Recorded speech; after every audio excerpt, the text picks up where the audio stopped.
All right, we got a lot to get to today, so let's just jump into it, huh? We're kicking off with some Temur mid-range in Pioneer today.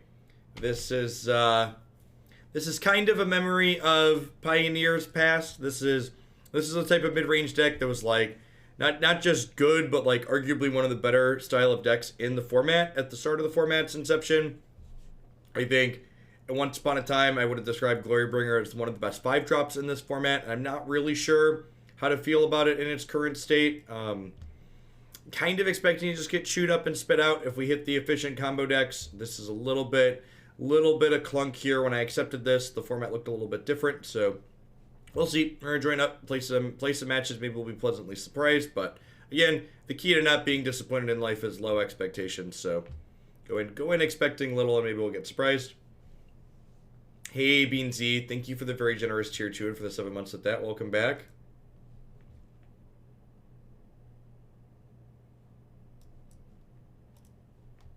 Let's do it.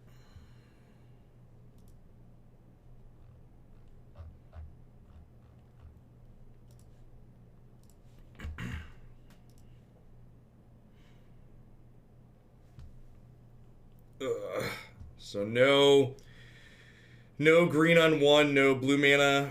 Seems like a mulligan.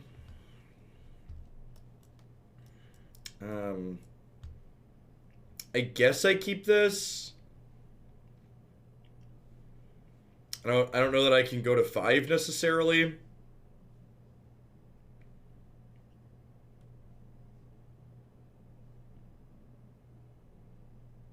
Yeah, we hit the raid goal. There'll be an extra stream on Saturday this weekend. As always, my schedule is up on my website, my YouTube channel, or my website and my Twitter. Also post in the subs Discord every time. Can you submit decks without a sideboard? As always, questions for is a deck you're submitting okay should be answered by using the form on my website.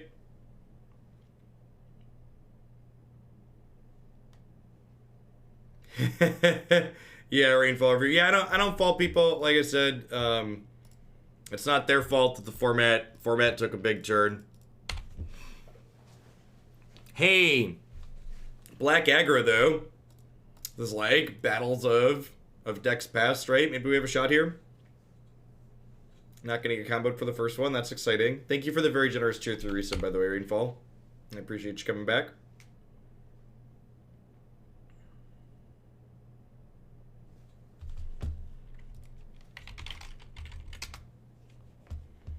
Okay, found a red source at least. Might end up being a little bit too slow here still.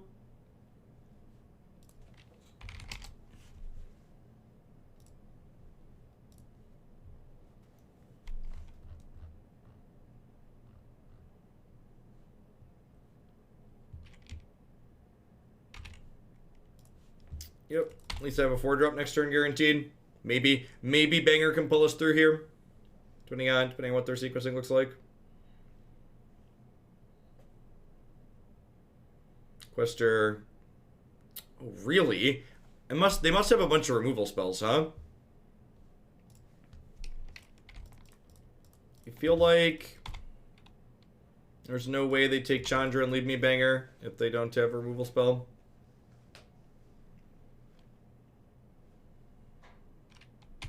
Yep. Gosh, what if their last 2 cards are like double grasp? Wow, that's a good draw. Alright, so let's shock this in. Do this. Bang the knight.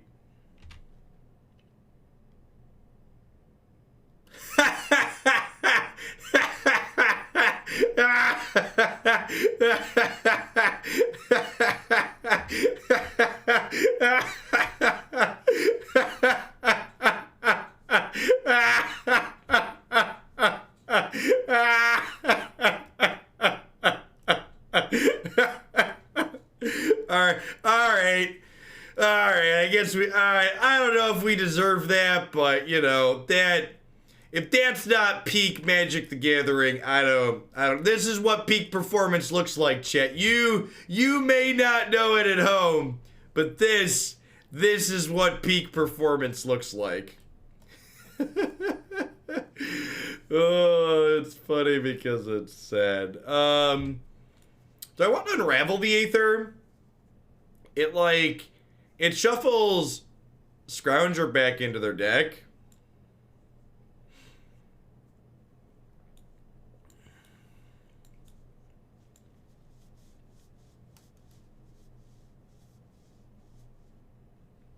It's probably not good enough. Let's just try it like this.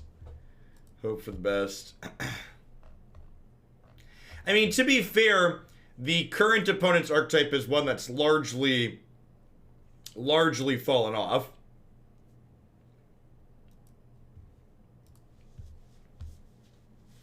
I believe it had pretty miserable win rates against a lot of the combo decks the last couple of the Pioneer PT events that happened.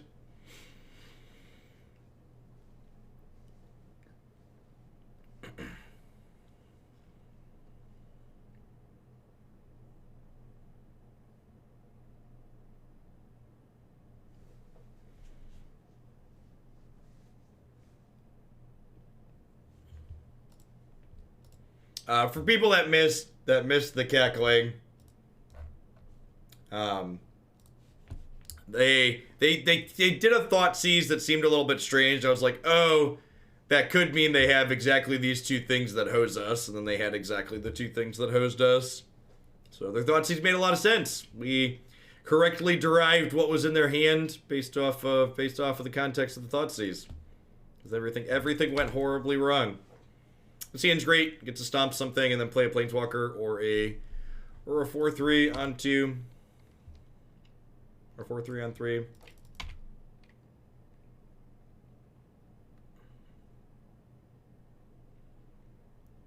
I don't know that I agree with that, Lord Aaron. I think a lot of the opponent's deck's power level comes from the fact that it has not only good removal but also resilient threats. So I think in formats where having resilient threats isn't meaningful, a la formats that are ridden with combo, where you're not trying to generate value as the game goes long, I think the opponent's archetype's going to really struggle.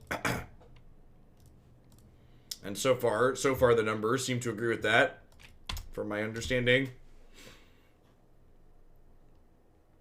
I know, like, we refer to the opponent's archetype as, like, mono black aggro, but when, like, you look at how their games play out, and you look at what their ability is to actually close the game, their deck doesn't actually kill people that quickly.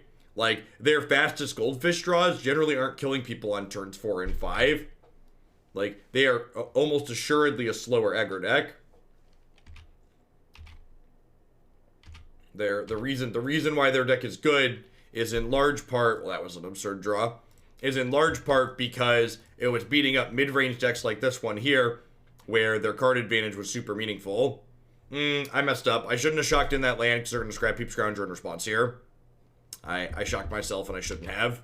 I was thinking I could eat both their things, but they definitely had mana up to do this, right? Yeah, that was a pretty big mistake. Just cost myself 2 points of life for no reason.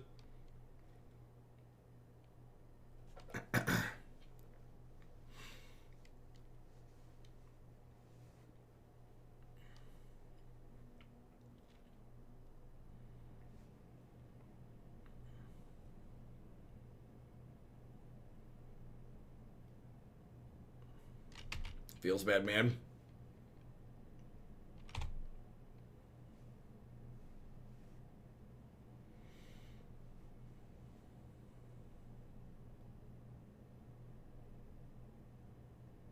Yeah, I don't even know that it really matters. Like, good example of our archetype just being, like, pretty clunky. We got a lot of cards that don't impact the board. Our opponent's removal is just, like, much better than anything we have going on.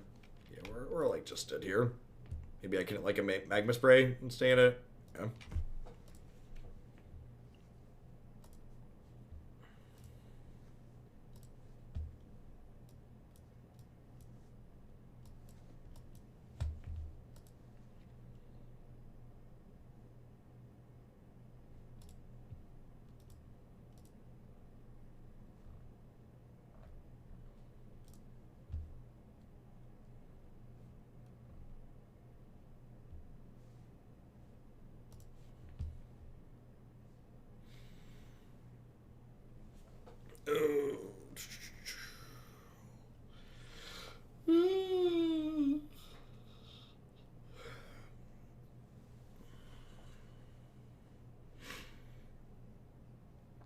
Is this basically Oko-less Temur Oko? Yeah, that's basically what the update was. At one point, this was a Temur Oko deck. Nice, Beansy. Yeah, Cold Heart's super good.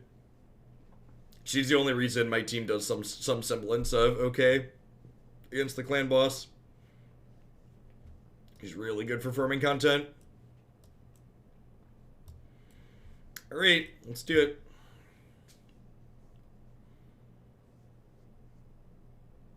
Hey, Millbot. Thanks for the biddies and thanks for using the Hunter's Bits as the bonus.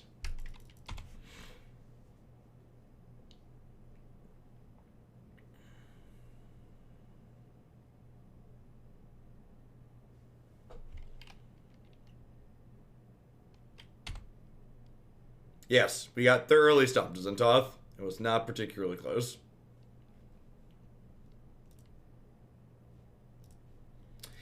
Uro feels like a weird one in this deck to me, just because like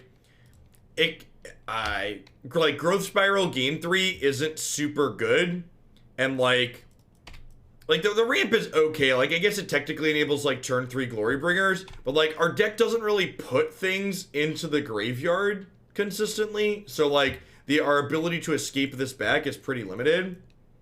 Thanks, Beansy, will do.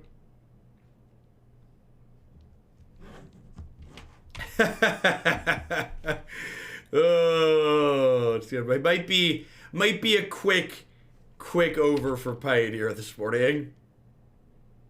Like I said yesterday, when we went 3-2 yesterday, it was one of the better Pioneer records we had in recent memory. The honeymoon period of this format's certainly over.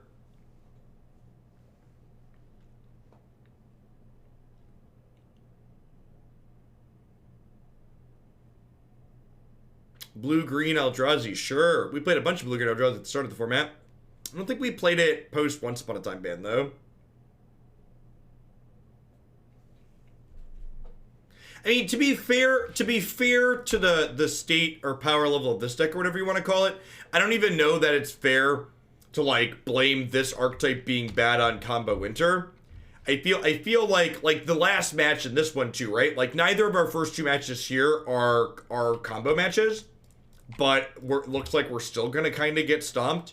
I feel like in a post Oko world, this archetype just like comes up pretty short pretty consistently. Just like the overall power level of what it's doing just doesn't keep up anymore. I mean, to be fair to you, Rainfall Review, like, at the inception of the format before they banned the toys for this deck, I think this archetype was super reasonable.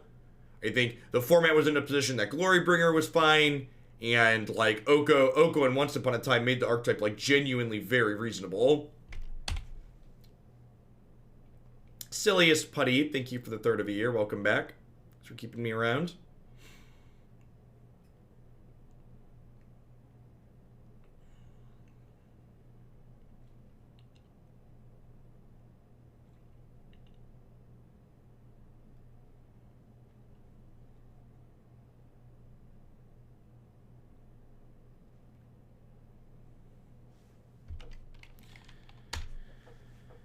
Interesting that they took my Scions. It's just like hoping I don't draw red mana. That's fair. I guess Scions crew Heart of Kiran really nicely.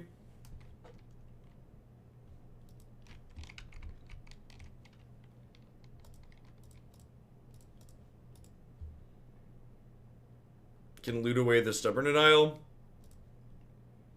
Classic Thoughtseize bug.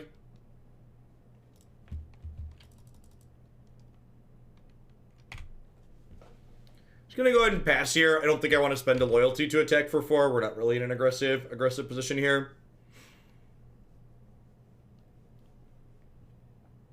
Ugh. Oh no! Oh no! They're gonna massacre my boys. What did my boys ever do to you? Look at the way they massacred my boys, chat.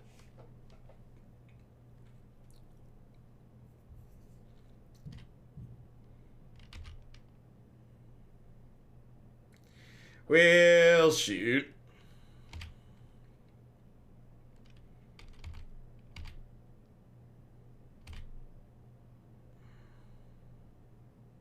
Really kind of hoping they offer to trade Thought Knot for this Heart of Kiran.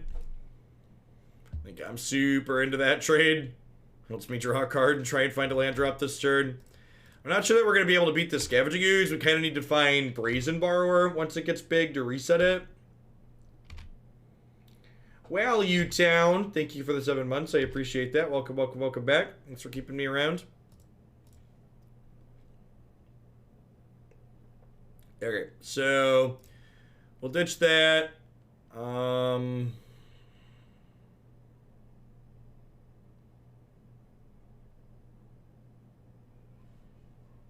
Guess I just play this tapped and pass.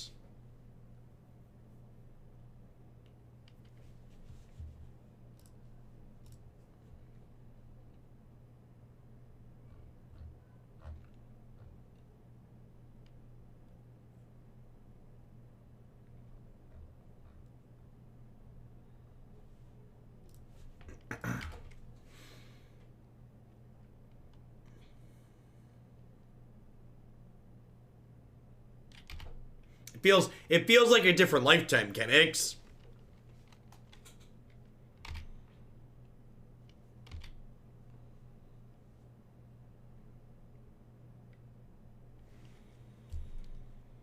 I mean, to be fair, so far it definitely feels like what we're doing is irrelevant.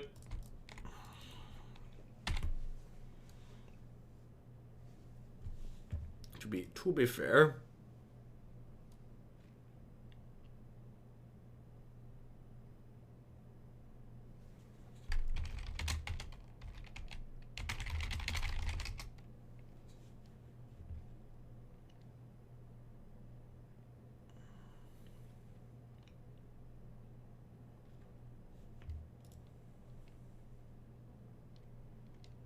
Alright, Questerson's not a bad pickup. Questerson has Death Touch, so it can trade with the big Scoos, which is nice.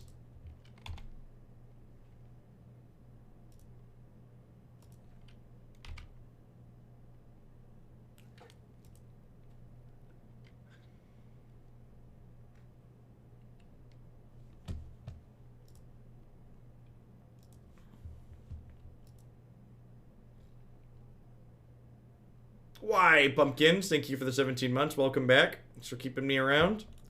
Well, you know. You know.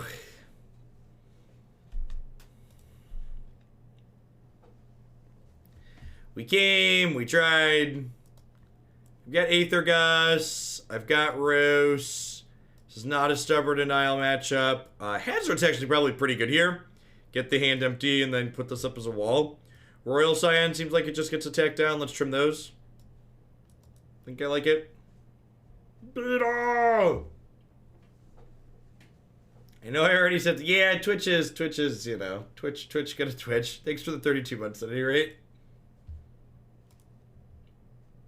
Long time. I don't know what they're playing blue for. I can't imagine you splash for Uro, because Uro requires blue.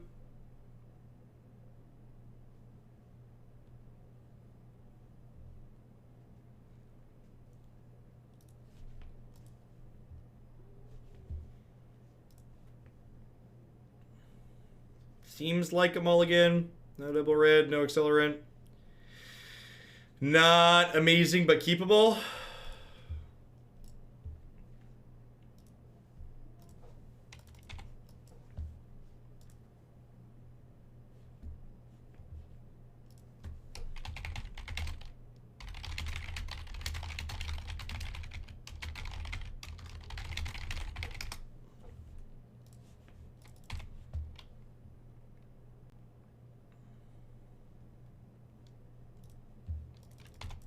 Opponent forgot to take out the blue lands after the Oko ban. To be fair, they could just be green colorless, Stumpy. He says his opponent plays 2 breeding pools.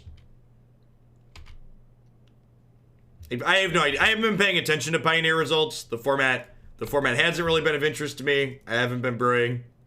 The only Pioneer I've been doing is like loading loading up decks that people have submitted weeks ago that are now no longer very competitive, and then losing 2 to 3 matches with them, and then moving on to Historic and Standard. We played a good deck yesterday, though. The good deck yesterday was fun. We went 3-2 with that.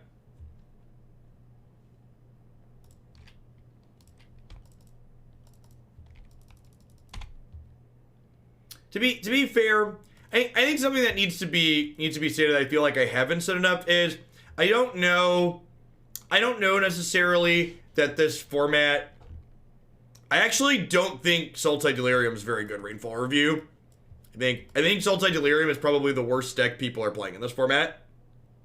I think that deck is underpowered, and people are largely playing it because it's the type of deck they like to play, not because it's actually good.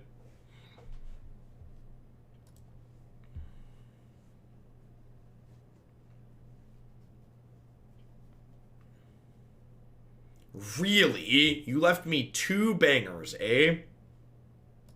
I know I have double bangers, like it feels bad to take a card I already have, but like this card is so good, right? In positions like this.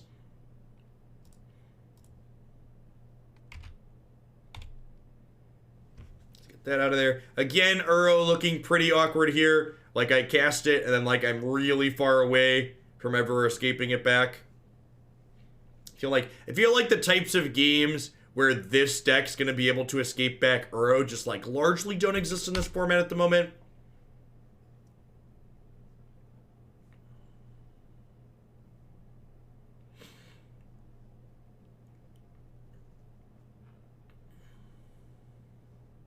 There's taking the second banger. Sure, that makes sense. Okay, so we'll go stomp the 1/1, play a 4/3 as a blocker, pass. Next turn we can bang the Thought-Knots here.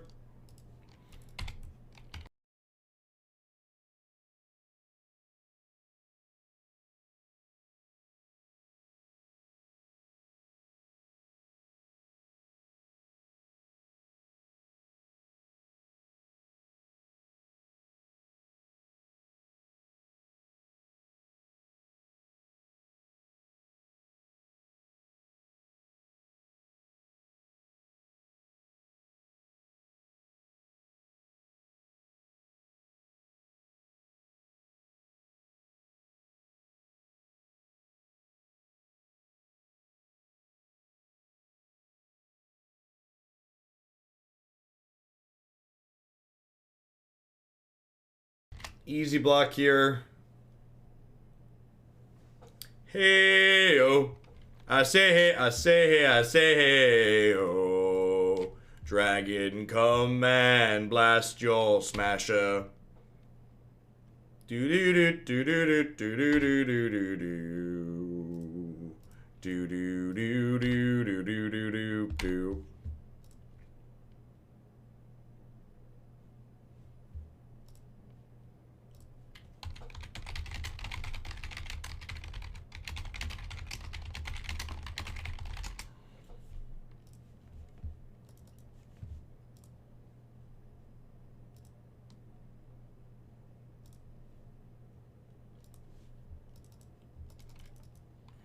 Dragon, come and we want to go home. Hey, I'm gonna run back.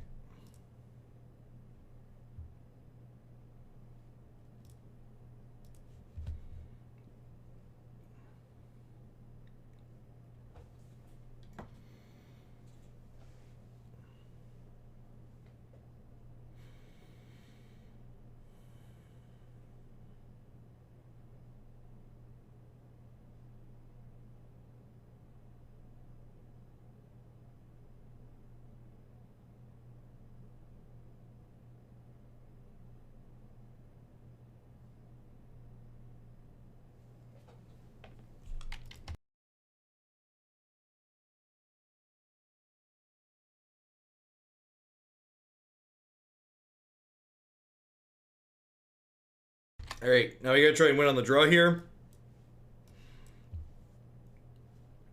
Bonecrusher Roast. These are some okay tools. Put it mulliganed. So you're saying there's a chance. Take a chance on me. Do do do do. Boo do do do do do do boo. Do do do do do do do. If they play a big scary 3-drop, we'll roast it. If they don't play a big scary 3-drop, we'll stomp the elf most likely, so we don't get turn 3 Thought Nut Seared.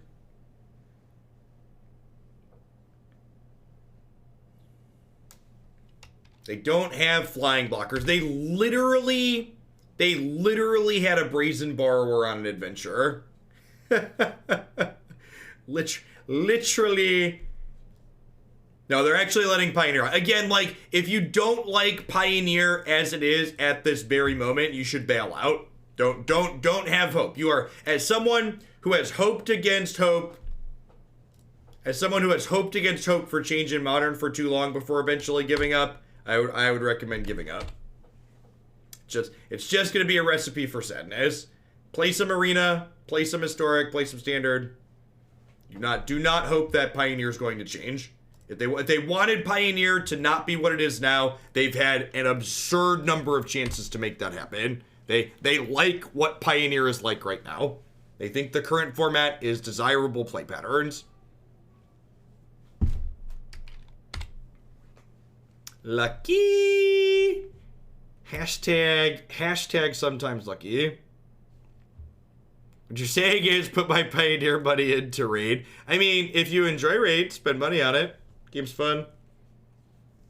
Set yourself a budget and play it a little bit. I know, it's really sad. It is very sad. I agree. It reminds me, you know, I feel like I re-experienced what happened with Modern, only instead of it happening over the course of like 3 years, it happened over the course of 3 months. Which is impressive. Maybe WotC really is becoming more agile. It took them only 3 months this time to take something that I really loved and was enjoying to run it straight into the ground, instead of taking 3 years to do it. Spend your money where you spend your time is a good piece of advice. It's a good piece of advice. Definitely applies to things you use every day too, right? Like, buy decent shoes, buy a decent office chair. Don't cheap out on things you use every day if you can afford not to.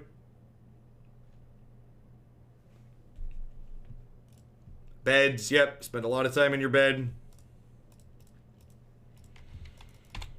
Stomp this now, because Taylor's got prowess.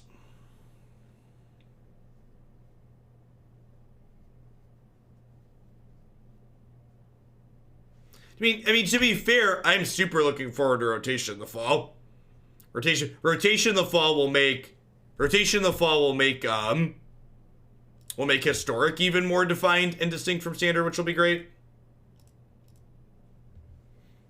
Well, so here's the problem, Dr. Mr. Punny, and I think this is something a lot of people who don't really listen to everything that I say, and like, I make a lot of content, so it's very likely that people haven't heard everything I have to say on the subject, but it's really important to understand that I am not just dissatisfied with Pioneer because the format has become unfair. That I cannot overstate that position enough. My discontent with the current Pioneer format is not just because it's combo riddled. That is not the only way this format has followed Modern. The issue with this format at this point is that when they turned this format into a combo fest, they also mucked it up in the same way they've mucked up Modern for years, and that they've left the ban list to rot in the other direction too. So if they want this format to be riddled with combo decks, that's fine. But now that means you need to unban Leyline, you need to unban Felidar Guardian, you need to unban probably Smuggler's Copter, you need to unban Field of the Dead. My discontent with this format is you probably should unban Oko too, honestly. I know that's going to get a lot of people who have recently been hurt very upset, but in my opinion, Oko is less offensive than the current combo decks we're experiencing. But at a minimum, even without going to the extreme of we should probably unban Oko, like there are plenty of things on the ban list right now that are much worse and much easier to interact with and beat than the current crop of decks that are allowed to be legal in this format. And that is a big thing that's being repeated from Modern. How long was Stoneforge Mystic on the ban list in Modern? How long was Jace the Mind Sculptor? How long was Bloodbraid Elf? How long was Wild Freaking Nicottle and Bitter Blossom banned in Modern? Those were cards that were literally banned in the Modern format. And just like, they unbanned them and they did very little or actual nothing. So like, and again, if they want, I feel like, again, they need to crap or get off the pot. They need to decide what they actually want the format to be and then have the format be that. This waffling in the middle and like they set us up with the expectation that banning things like Felidar Guardian meant the format was going to be more fair. And then like they did this very extreme about face with Theros where they printed all these combo decks and then did nothing about them. So I feel like I've just been sent incredibly mixed messages about what their intended goals are here. All right, so we're just dead then, right? Literally at 5 points of damage face up here. I can loot into a Scavenging Ooze is what I can do. Hey, Chuki, thank you for the very generous tier 3 sub for the 2/3 of a year at that. Welcome back. Thanks for keeping me around. It's been 2 weeks since the last PT. I have no idea. They have plenty of data. In my opinion, all of the arguments that circle around we don't have enough data for them to make a decision are ignorant and not based in reality because there's plenty of Magic Online data. Plenty of Magic Online data. I don't even agree with that, KT Trojan. I think they should have just picked a lane. I think the way they initially started managing the ban list in this format was actually incredibly good. If you go back and watch my early Pioneer videos, you'll hear me praise them constantly about their proactive management of the ban list. Oh, we had Uro that would have let us live there too, huh? So I had a few outs, but missed. I liked how they managed this format to start a whole heck of a lot. The problem is how they were managing it fell off, and then they didn't go back and reassess what they had done previously once that fell off. Yeah. Again, and people who have been around Hoaglandia for a long time, people who have watched Modern content, you've heard me talk about these very similar things with regards to Modern.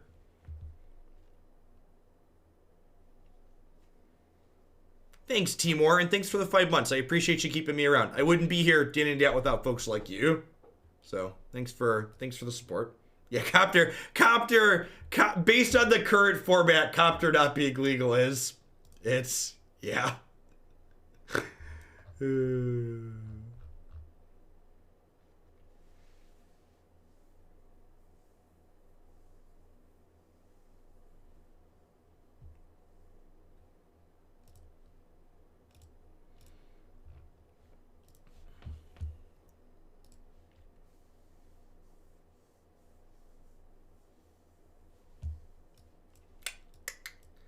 Can't keep this one, right? Just like no cheap interaction. Their deck's kind of aggressive. Feel like I need like an elf or a stomp or something to start. Sounds good. Oh, I gotta throw something back. All right, we're gonna throw back the stubby D. We'll go elf on 1, elf tap land on 2, dragon on 3.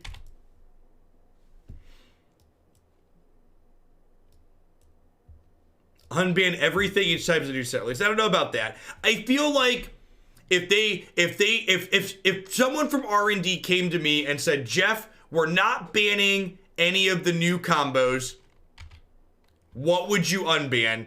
I feel like my Pioneer ban list at this point, if I was required to leave all the new combos legal, would just be, I would leave Once Upon a Time, Veil of Summer, Oath of Nissa, and Fetch Lands. Those would be my 4. I'm counting Fetch Lands as 1. I think that's fair.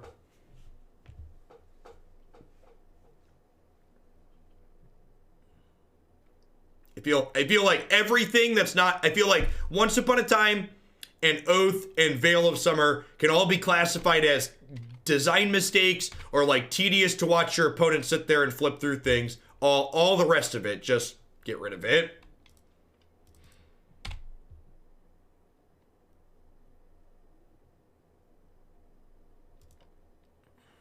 Is Nexus bad compared to the current combo decks? I don't think it is. I don't think it is. I also don't think Nexus is any less miserable than, I don't think Nexus is any less miserable than getting Underworld Breach comboed. So I feel like Nexus could come off.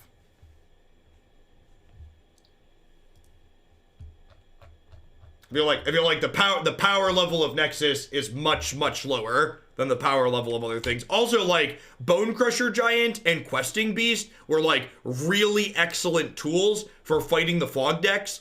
The fact that green and red both got tools to interact with fog is huge. Yeah, I think restricting cards is awful. I think restricting cards sends the message that this card creates an awful play experience, but we're okay with that awful play experience happening some of the time. As someone who's played sparing amounts of Vintage, getting killed by cards that are restricted feels awful. It just takes a game that already has a lot of variance and adds more variance to it. I also think there's past that, even if you disagree with that argument, there are logistical issues of restricting cards in terms of tournament play and validating and checking deck lists that makes it awkward. We're just super dead, right? I don't have a sweeper here to catch up. And again, like, I feel like this set is kind of showing, like, we haven't even hit any of the combo decks in this format that are some of the best decks right now, and our deck's kind of just getting destroyed for the most part. Like, the one match we won, our opponent just, like, stumbled and died after we killed their elf. I feel like even outside of Combo Winter, this archetype is probably ready to be sunset. Just not quite powerful enough. I feel like if you want to glory bang in this format, you probably want to take a look at the green-red possibility storm list. That archetype might have a chance of still being competitive since it's a combo deck. Hey, Bart Takas, thank you for the brand new Prime support. I appreciate that. Welcome. Thanks for keeping me around.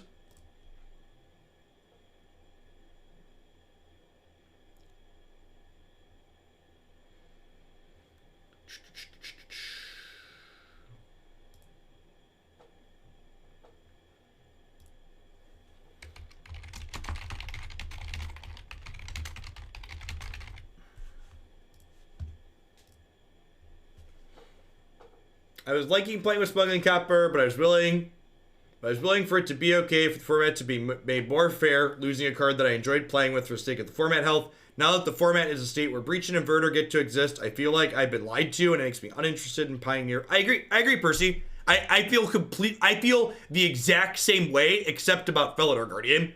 As someone who, like, loved Kiki Chord, Felidar Guardian reminded me of playing Kiki Chord, but I was like, okay, it's okay that I don't get to play with Felidar Guardian because Felidar Guardian is being given up for the sake of making the format better for everyone and making it more fair and more mid-rangey where their games are more interactive. And then, like, I feel like I took this hit for the team, losing this deck that I loved playing, and then they flipped it on its head and then immediately made that sacrifice not worth anything.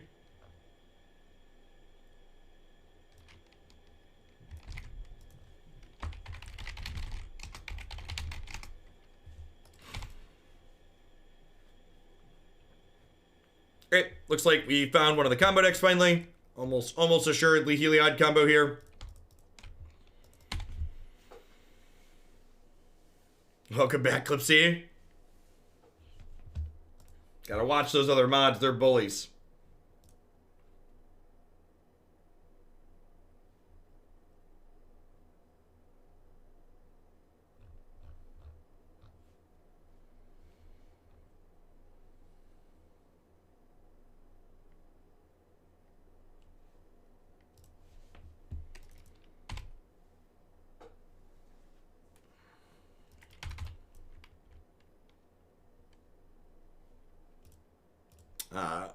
I don't think our opponents ever read Heart of Kiran before. Gobble, gobble. I just want my lands to make zombies. Listen. Listen. You need to understand that Field of the Dead is too powerful and oppressive. Now shut up and die to Underworld Breach on turn 4 and 5. Shut up. Shut up and get combo killed. Thassa's Oracle. Trigger. Good game.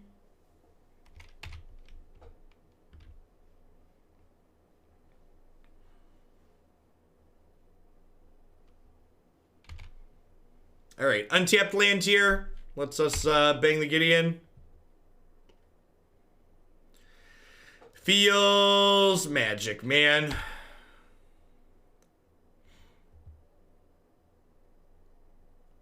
Yeah, if you don't plan to play Moto soon, I'd probably recommend bailing out on your cards. While I don't think Moto's going away in the immediate future, I think in the super long term, Moto's days are almost assuredly numbered.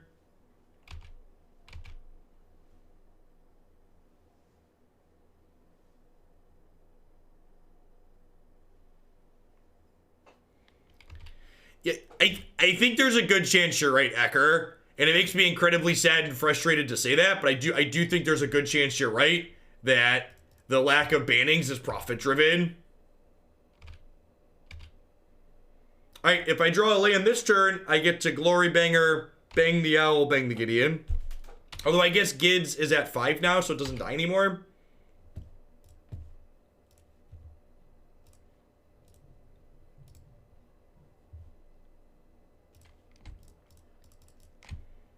This technically turns off Heliod, but they almost assuredly have more devotion things to play.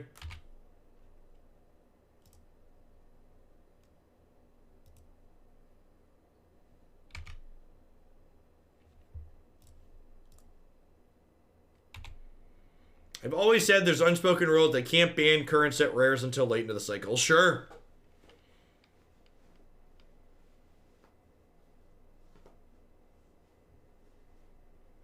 MTGO traders, one of the sponsors for the stream, will buy your cards directly. You just export a list of your collection to a CSV file, then upload it on their website, and they'll send you an estimate in a couple of days.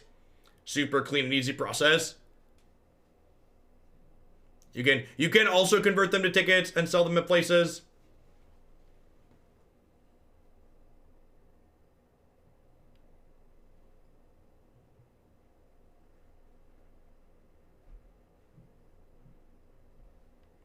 So, we died. So this comes into play. Daxos gains them a life. Heliod puts the counter on Walking Ballista. They give Walking Ballista lifelink and we die.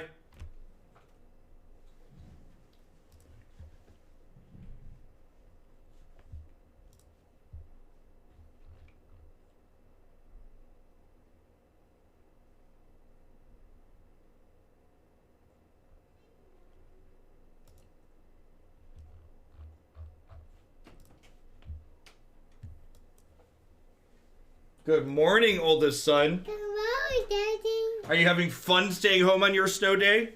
Yeah. Yeah. Hey, Daddy. Yes, Jacob. Somebody give me the white trash. The white tree trash. The white tree trap toy. The white. Oh, a white tree trap of my. You need a train track toy? What? Okay, I love you, bud. Yeah, you can play with whatever you want. Just clean up the basement after you're done. What? Close the door. What?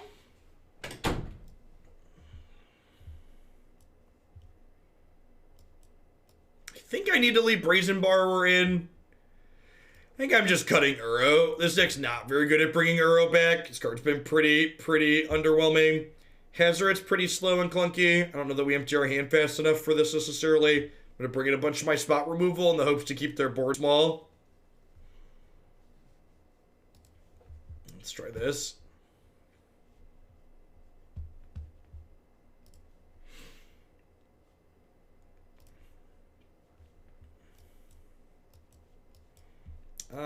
Yeah, I guess we're keeping this on 6, huh? We'll bottom Fabled Passage, and we'll fetch Forest on 1.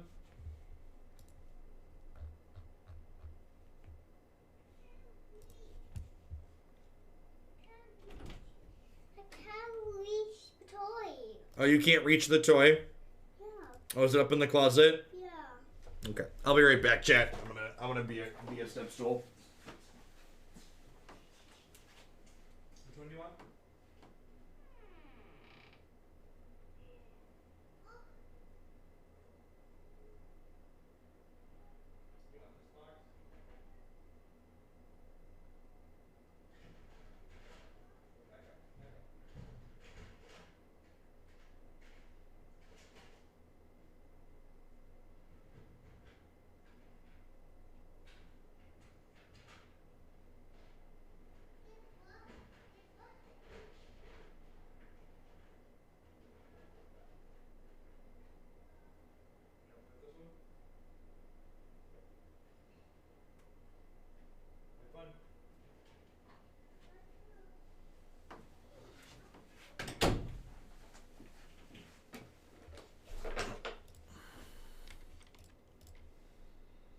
They already know what colors we're playing, so let's get some auto pass value and fetch right away.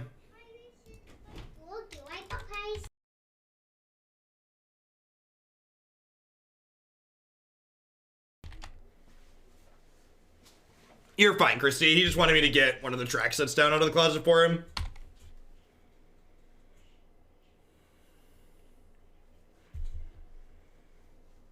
We'll see if he's able to put it together himself. If he's not, I'll have to wait till I can put it the other night for him.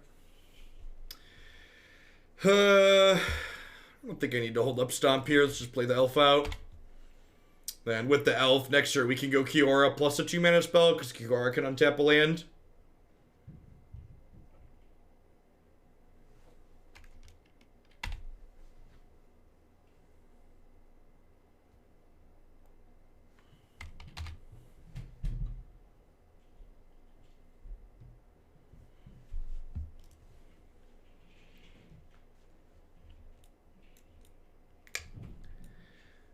Huh.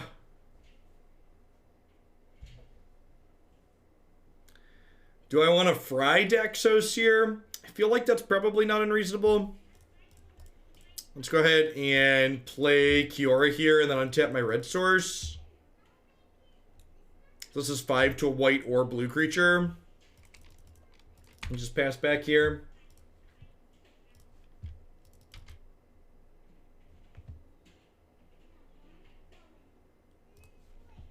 You like Nissa and Crisis in Standard. Croakies has played a Bant mid-range deck that has a couple of Crisis in it and some Nissa. That seemed marginally reasonable if you're looking for something in those colors.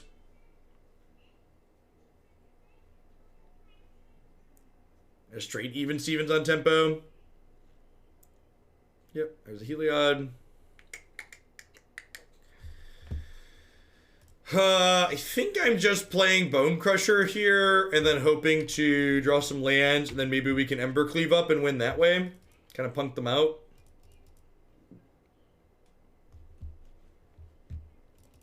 Missing on the land drop feels bad. I don't think I want to roast the Raven Inspector, so I'm just going to go ahead and attack for 1 and pass back.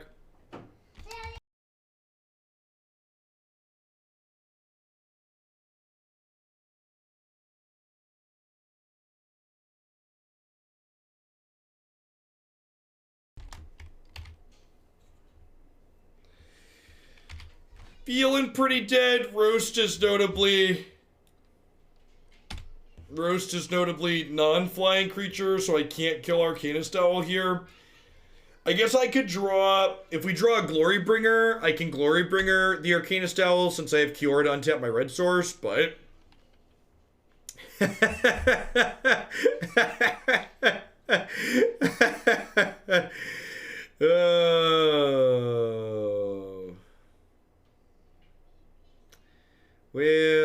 Well, shoot.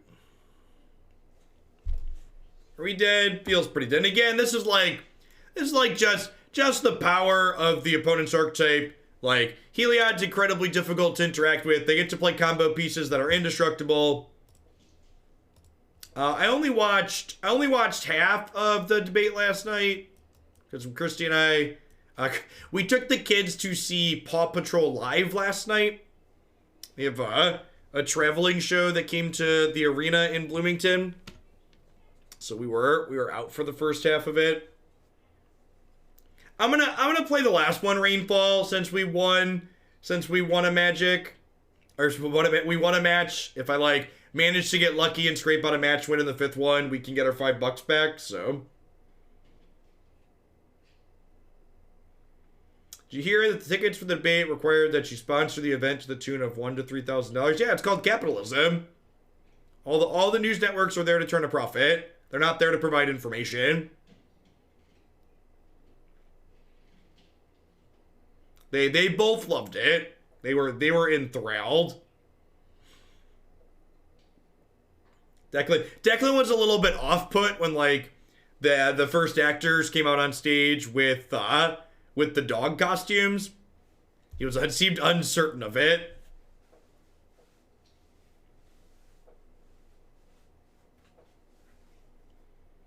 Hey, thanks for 11 months, Vanu. I appreciate that. Welcome back. I don't even know that like Bonecrusher is too slow and fair for Pioneer. I think Bonecrusher is like a super reasonable card overall. I think a lot of this deck's issues stem from the fact, especially with this build, that we don't have enough cards that actually impact the board. So like Uro, Royal Scions, Kiora, just like our entire glut of 3-drops basically don't impact the board the turn you play them, is a big part of the issue with this deck. Do you have any opinions about paying college players? Are you talking about sports ball? Paying them in what aspect?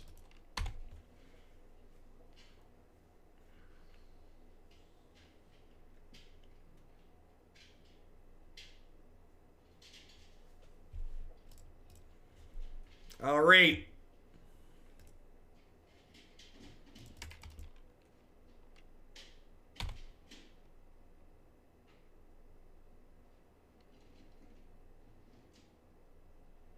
Scholar, sure, in addition to the scholarships. Yeah, you should pay people for their work. College athletes add value to their schools. They should be paid for what they do. That would be my position on that. Chat, I'm a Democrat. I believe in paying people for the work that they do. I pay my babysitter $15 an hour because that's what people should be paid to live at a bare minimum. Practice what you preach.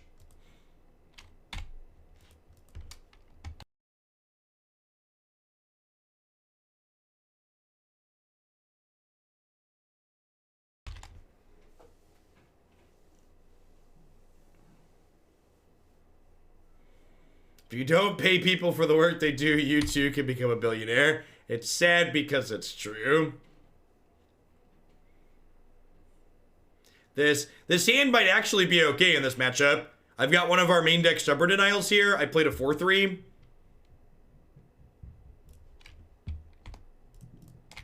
I get to go ahead and do this.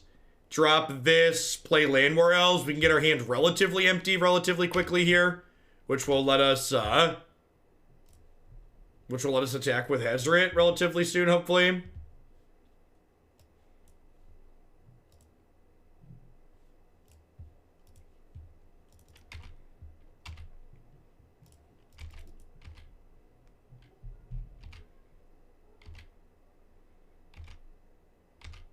I mean, I guess I don't understand how it works at most schools, but like, aren't most research students graduate students? Don't they tend to have graduate assistantships? Like, when I went to grad school, I was a TA, and in addition to getting free tuition, they paid me a small stipend. Like, I don't know, it wouldn't classify anywhere near a living wage, but it was like a non-zero amount of dollars.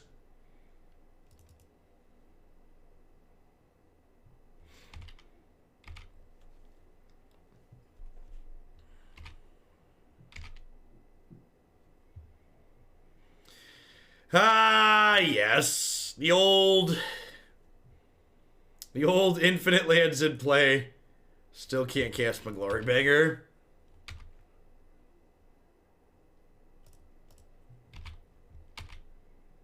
You made $28,000 as a chem grad student at Berkeley. That's not terrible, including free tuition.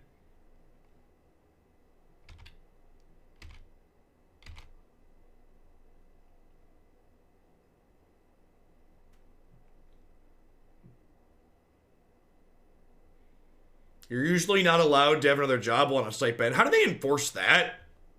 That seems super unenforceable. Maybe I'm supposed to just let that resolve and save my counter for Underworld Breach.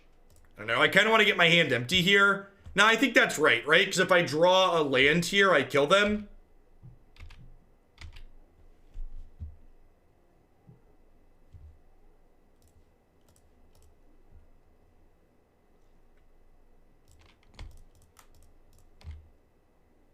It is, in fact, land adjacent. This is exactly lethal, right? It's 13.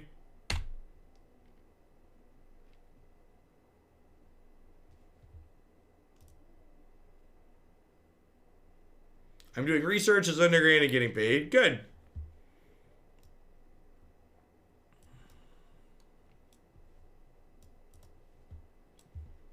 Alright, so Uro seems pretty bad. Hazoret seems okay. Stubbs is great. Royal Scions seems whatever.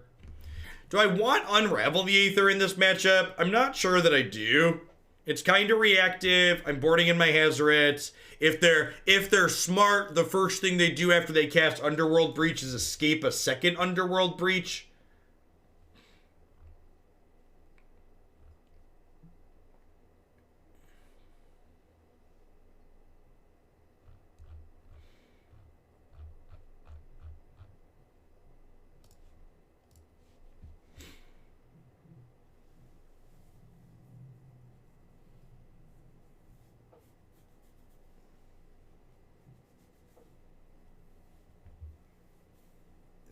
Like this plan. Let's run a little bit high here. Win our second game. 2 shots to win a second game. Get 5 of our $10 back. Roll on into some historic.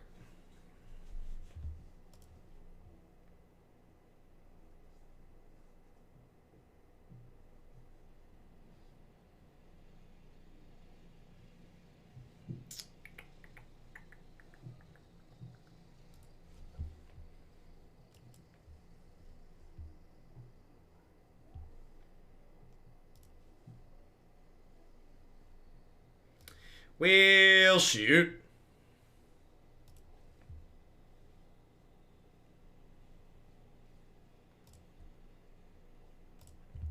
I think I do this.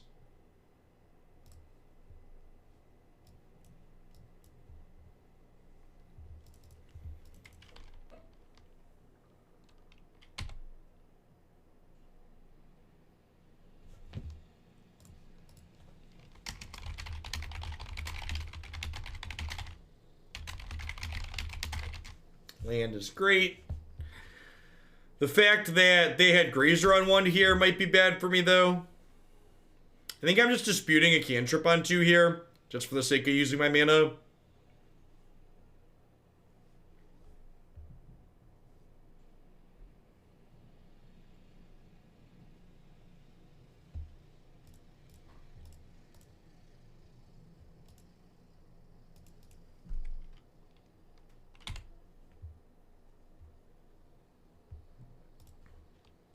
Hazoret's not a bad draw. We'll be able to guaranteed cast that on 4 with Kiora, which is nice.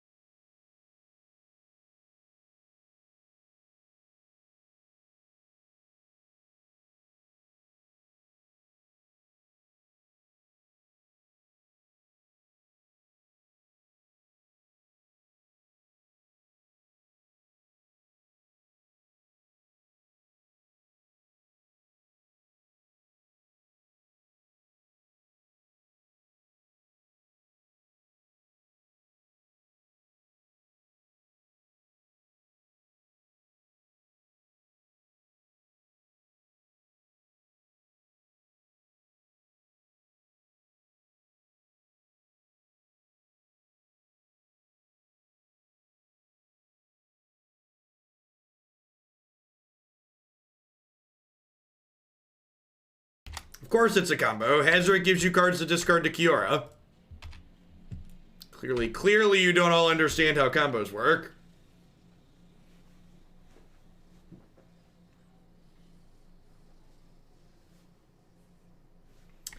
Strange that they didn't have another stage. Kind of surprised they sacked this one. Maybe it was a misclick.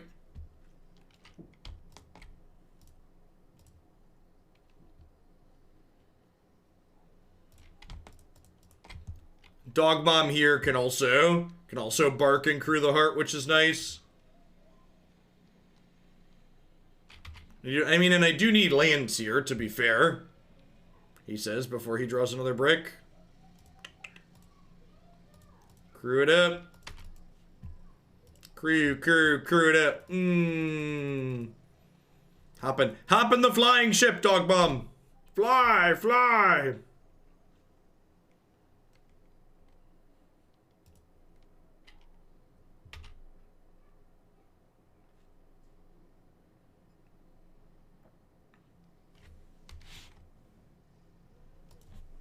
Yeah, there's like 1,000 different things that if we had better funded education, we would do better, Elemental Whisperers. And as someone who student taught high school for a semester, I feel for you and her.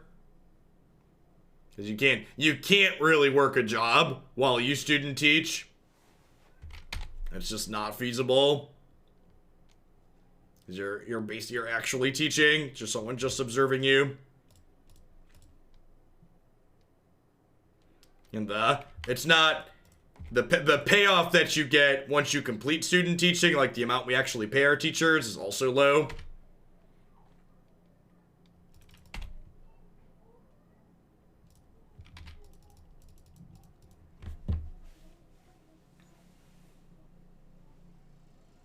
They won't let you even if you wanted to try to in certain programs. How do they check that? They like kick you out if they find you're working a job? I feel like that's a crappy program.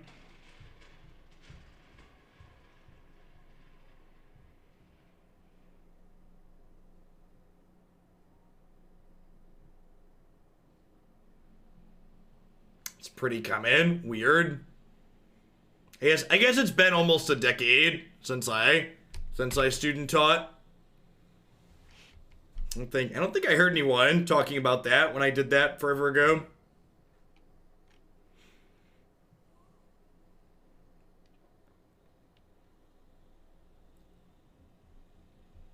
Yes, we had a debate last night where there wasn't a single question about climate, and there wasn't a single question about handling of managing the possibility of a corona outbreak and spread here in the United States. No, my children have a snow day today, so you're probably gonna hear them thudding around on occasion. Hopefully I can eventually find a contractor and get this room done this summer, so that won't be a thing. Won't be a thing anymore.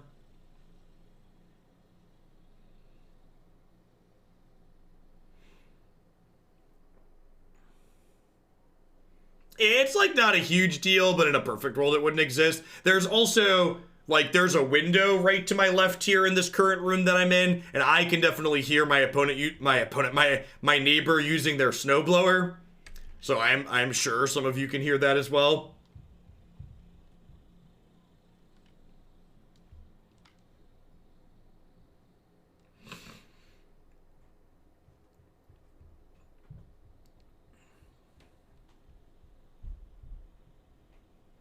Freudian slip.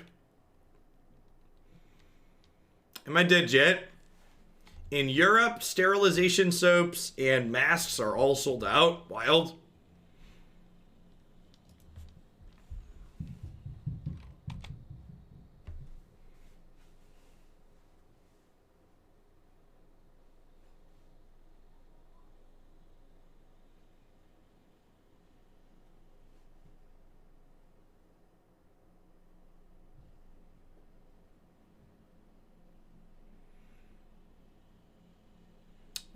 So I would like to comment on one of the things that I found really frustrating this election cycle is you hear a lot of people calling for this obligation of party unity, and maybe once upon a time I don't know. I haven't been following politics for that long. I'm only 29. For a long time, I just didn't care. I grew up white middle class, riddled with privilege. Like, a lot of these things just didn't really impact me, so I wasn't invested until I really had kids and Trump happened.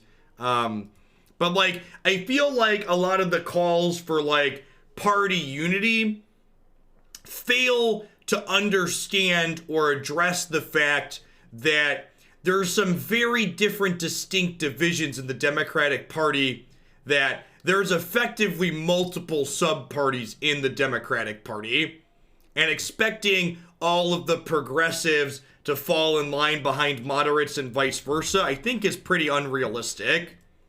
Like, as the GOP and the Republicans have run headlong towards literal fascism, everybody who's not a fascist has congregated within the Democratic Party. That's not true for the GOP. It's not.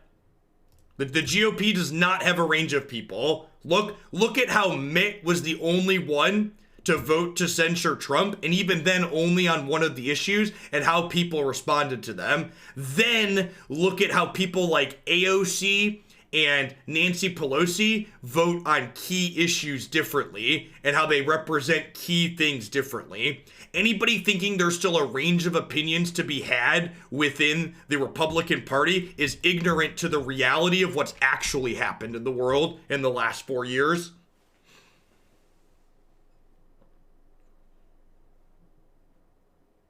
At this point, because of my middle-class family, I literally don't have to have a full-time job. I vote blue because everybody should have that level of privilege. Yep.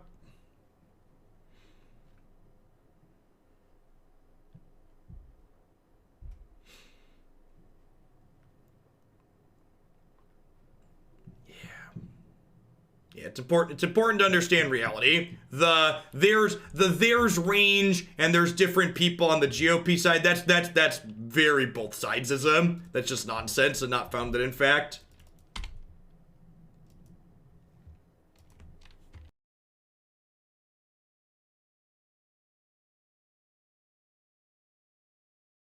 We were actually talking about this in the Political Dark Place last night, and this is definitely a super jaded point of view.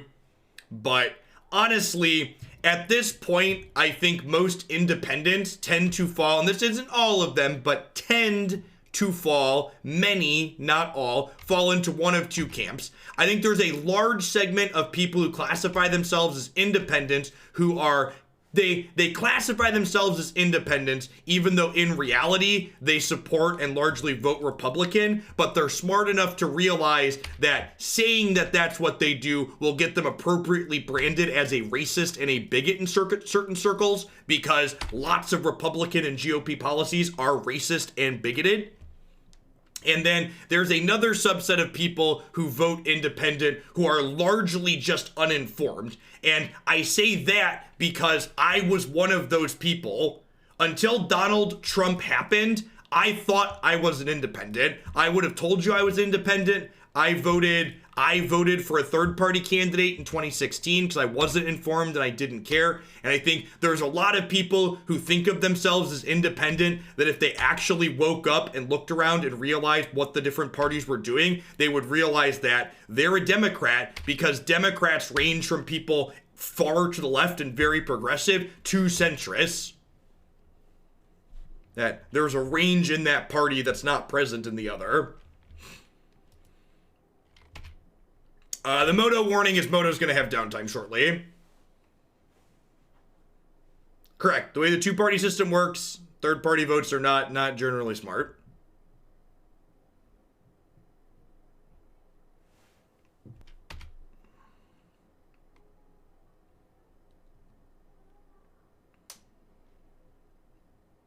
Hey, I agree, Tsunami. I don't think the Democratic Party represents fully my interests either.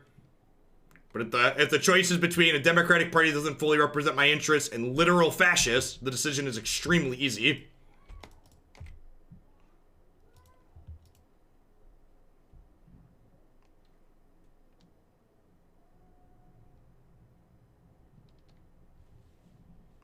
Alright, so we got a little bit lucky and ran down the last opponent. Like I said, and a couple times in this video, just give a concise wrap up at the end. I think even in even in a format where we're not currently experiencing combo winter, I think this archetype probably comes up a little bit short, and I think in large part it comes up short because if you look at this glut of 3-drops, spending 3 mana in this format, even against the non-combo decks, to not really meaningfully impact the board is a tough sell. Our deck doesn't consistently dump cards into the graveyard, so we can't really escape Uro. Royal Scions generate some selection and can punch through creatures we already have in play, but again, doesn't impact the board on its own. And even Kiora, while she does eventually ramp us, not impacting the board the turn she comes down if we don't have a Heart of Kiran means she's pretty mediocre overall.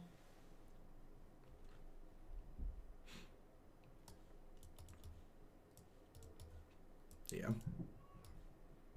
I don't know. I feel like Camboni, like, saying you're an independent because, like I would like if we'd primary all the corporate dems and replace them with progressives, right? But just because I believe that and would like that to happen doesn't mean I'm gonna say I'm an independent, because I'm not an independent, right? Like, all the progressives I'm voting for are on the Democrat side. So I'm definitely a Democrat. Like, I don't agree with everything that they do, but, like, I disagree with fundamentally almost everything the GOP stands for. And after seeing how they fell in lockstep behind their glorious dictator, like, there's no one over there who stands for anything that isn't what their entire party stands for. My election happens. That's exactly correct. I am a Democrat where my biggest vote happens in the primary. That's where I go to vote for the progressives that I would like to have happen. All right, anywho, we're going to dive on into some Historic and Magic Arena for the remainder of the stream. We're going to kick off with some Mardoom Foretold in Historic. I'm going to hit a quick ad roll while we get everything flipped over. We'll be back in just a few minutes. Thanks for hanging out today, folks. Don't go anywhere.